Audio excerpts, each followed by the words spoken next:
Trimenors, persiapan jelang upacara HUT ke-77 RI sudah hampir 100%. Paskibra Maluku ikuti gladi bersih. Jelang upacara HUT ke-77 RI, pasukan pengibar bendera atau Paskibra Maluku ikuti gladi bersih. Pelaksanaan upacara peringatan Hari Ulang Tahun atau HUT ke-77 Kemerdekaan Republik Indonesia atau RI akan digelar di Lapangan Merdeka, Kota Ambon. Menurut penjabat Wali Kota Ambon Bodewin Watimena, kegiatan gladi bersih ini digelar agar petugas upacara memahami posisi dan apa yang menjadi tugasnya. Bodewin menambahkan sore nanti juga akan dilakukan gladi bersih apel kehormatan dan renungan suci di Taman Makam Pahlawan KPHH Kota Ambon.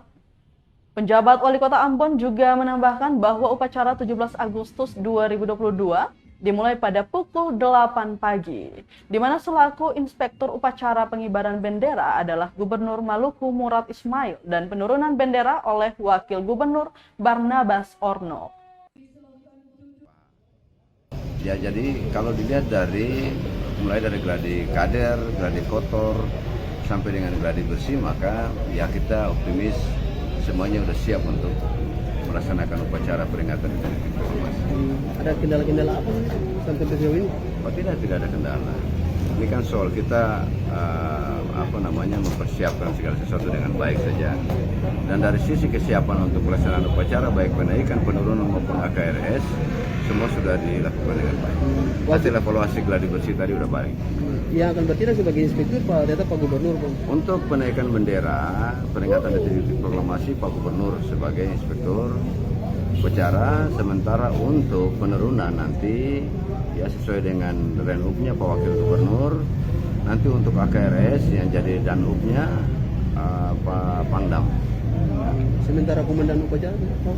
Komandan upacara untuk penaikan dari Polri, penurunan dari TNI Angkatan Darat. Ada undangan-undangan khusus dari luar, Pak, dari yang diundang, Ya, Pak? kita mengundang provinsi dan mengundang provinsi.